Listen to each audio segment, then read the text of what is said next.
Friends, here we are. So, where the hell do we start here? Right, today's podcast is about the SSA report, 2022 report, and we're going to go into the rental rates and occupancy rates by region. Fantastic, fascinating stuff. Super excited. Where do we start? Right, let's start up north. John McGlynn's home county. What country? Scotland. That does not sound like Scottish at all. Right, okay. So the occupancy rates here, on average, 84.2%. Now, don't forget the average. I've got the average for the UK here is 83.65. And so the occupancy in Scotland at 84.2 is terrific. Absolutely terrific. And the rental rates are £21 per square foot.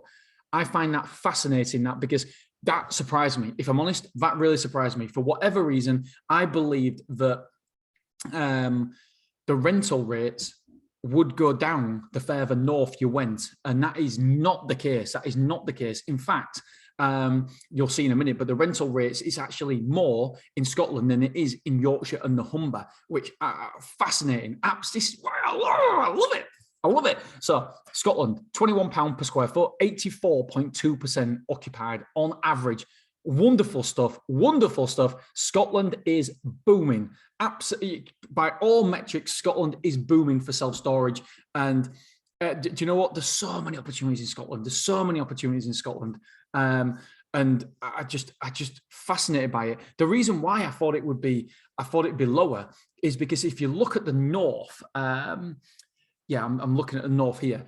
So we'll go to the north next. The north of England is get £19.38 per square foot, £19.38, and it's 83.4. And so when I've been going in Sunderland, Newcastle, I've been going Ashington, all the way up there. I've all the way north of England, around about the Newcastle, Hartlepool area. I've been looking at rental rates, and rental rates have really surprised me. They're very, very cheap, very, very cheap. It's so super competitive. It's almost a race to the bottom. Who can be the cheapest? And that scares me a little bit around that area. But for whatever reason, Scotland is bucking the trend. So when you go north, further north than I am, the rental rates are less. But when you get to Scotland, for whatever reason, they go up again. I find that fascinating. So we've done Scotland, we've done the north. Just in case I missed anything out, the north is 83.4 occupied, so nearly bang on average, and it's £19.38. Now the average, I haven't said the average rental rates for the UK is £26.13, £26.13. However, it is massively distorted because of London.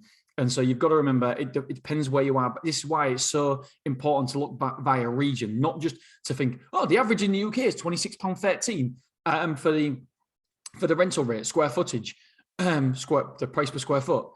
But you can't think like that. There's no way you can think like that, because obviously it depends where you are. If you're in London, you want to be hitting much more than that. If you're in where I am, it's unlikely that you're going to hit £26.13. And so it distorts the figures massively. And that's why it's so important to look by region. Region is crucial. Right, okay, let's go for Yorkshire and the Humber. That is where I am predominantly at the minute. So we've got, wow. We're bucking the trend here. 80.5% occupied. Wow. And we've got to remember that the occupancy rates, the average is 83.65. And you've got to remember this isn't mature sites. This is this is sites of all maturities. And I know yesterday I said that, let's have a look at these figures. Just bear with me 1 second. So on my figures here, it just contradicts itself a little bit, does this report, on some aspects. As for me, there's a little bit of mistakes being made here and there, but there's so much information, there's bound to be some contradictive information out there. So on one page, it's saying that it's 83.3%, unless I'm missing something, by the way, which I could easily be misinterpreting, misreading it, or I could, hands up, it could be me. It's not you, it's me. So on yesterday's podcast, I said it was 83.3% is the current lettable occupancy, and that includes stores that have just opened. On this page, though, it's contradicting it slightly and saying it's 83.65%. So if any of you guys who are very, very who notice things have noticed that yesterday I said 83 point whatever, and now I'm saying 83.65. It's because the way they've displayed the information is different. I'm just completely reading it from the report. So I wanted to get that out there. So at the minute, Yorkshire and the North is only 80.5, which is fascinating stuff. Oh God, that was a bit high pitched. So the average is 83.65, and the price per square foot, I am actually quite happy with this, £20.59. We're above that, but we are the dearest around. We're the dearest self-storage around. We want to be the dearest self-storage around. And so that has made me I'm a little bit more confident. So £20.59 compared to the average of £26.13. But I don't ever look at that average of £26.13 per square foot for the whole country, because it includes all the south as well, which, as you see, they get a lot more. Right. So East Midlands is a fascinating place for me. But worryingly, it has the least. It has the rental rates of £17.08. That is the lowest in the UK. That's incredible. And I know I say fascinating an awful lot, and you can have a fascinating bingo how many times I say fascinating, but that for me is incredible and fascinating all at the same time. £17.08. I would love to know what is driving that. Why? What's the reason? Because if you look at West Midlands and Wales, that's higher at £18.48. If you look at the east of England, if you look at Yorkshire, it's higher, a lot higher. So yeah, is it because there's more sites open? What is the reason there? Is it?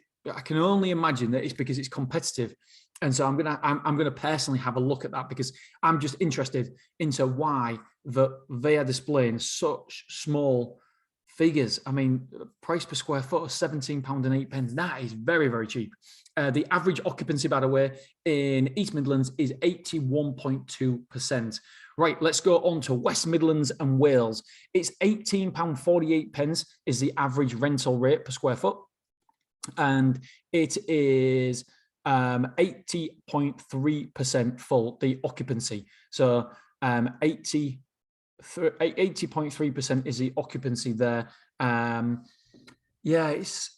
I'm surprised at that as well, because I expected, I don't know why, but from when I've looked at Wales, I've done a deep dive in a few places for different people in Wales, and it looks to be very, very popular. I would have said that Wales would have been, obviously Wales, it's got West Midlands and Wales, so I'd have thought the occupancy level was a lot higher. Anyway, it is what it is. Right, the east of England, the average occupancy is 85.4%. And let's just going back to, I'm thinking about it then, Wales and West Midlands, it could be because they've had an influx of new sites opened, expansions, etc. And so that could obviously be hitting the occupancy level. Right, so east of England, we are seeing 85.4% occupancy level, and we're seeing rental rates of £25.20. Now, you would expect the rental rates to be high in the east of England, because obviously the closer down south you are, the cost of living, etc., is elevated. So there's no surprises there. What's nice to see there, though, because I know the expansion down that side of the area, I've been looking around that area for myself as well. The occupancy level is really strong, 85.4%. Let's have a look at London. Okay, here we go. The rental rates is £36.38. So that is huge, man, huge. £36.38, which, by the way, you would expect because the property costs a lot more down there. Absolutely. So £36.38, no surprise there. The occupancy level, interestingly, is 83.9%. And the reason I say it interestingly is because there's so many sites opening up in London. There's everywhere you turn, there seems to be a new site open. So for it to average out at 83.9% occupied, I think that's outstanding. The southeast, again, much the same as the rest of, much the same as London. The occupancy is 83.6%. However, the rental rates are £26.35. So they're much the same as the east of England. Right, the southwest, And again, it's Southwest is a bit where I've been looking at doing a lot of work at the Southwest, because I think there's room, massive room to grow. As you can see by these occupancy levels, these are the best in the country. This is what jumped out at me when I first saw it. So the occupancy levels in the Southwest are 86.6%. Unbelievable. Again, I say unbelievable, fascinating, unbelievable. And that, don't forget, that includes new sites as well. So to have an occupancy level of 86.6%, it tells me that there is room to expand in the southwest of England. If I was starting in self-storage now and I lived anywhere, well, do you know what? It does grate me a little bit when people say about you should open a self-storage where you live, etc. In America, I'm in a mastermind in America, and there's people there who consider local being an 8-hour drive away. If you're within an 8-hour drive, you're local. Almost anywhere, well, not almost, but majority of the UK, I can get from my place, from Yorkshire, I can get anywhere just about in the UK with 8 hours. So it's only because we haven't been used to, because we're not a big country, that we consider Devon, we consider that miles away. But for people in America who are used to traveling across the country, it's not far at all. It's just a little, it's local to them. I was hearing a podcast and it was talking about their management team was 4 hours away. Their management team was 4 hours away, not the people who owned it. The people who was managing it was 4 hours away. It's incredible. And so we just need to open our eyes a little bit. And so if you're within an 8-hour drive away from the Southwest, and you want to start looking for self-storage, I think that is a beautiful place to be having a look. And not only that, by the way, it's just a wonderful area of the UK, and it's absolutely beautiful. We're going down there in July or August, I can't remember. Right, so I think I've gone through all areas. So again, I love this report. I just geek out on it when we get it. Tomorrow, what is tomorrow? So this will be Thursday's episode. Friday's episode will be mature occupancy by region. We've done that. Oh, we're going to go for churn. We're going to talk about churn rate. This is, for me, is the biggest takeaway that I've seen from this SSA report is a churn rate. Absolutely phenomenal. Right, I'm going to calm down. As you can see, I'm very excited by all this. Right, see you soon. Bye-bye.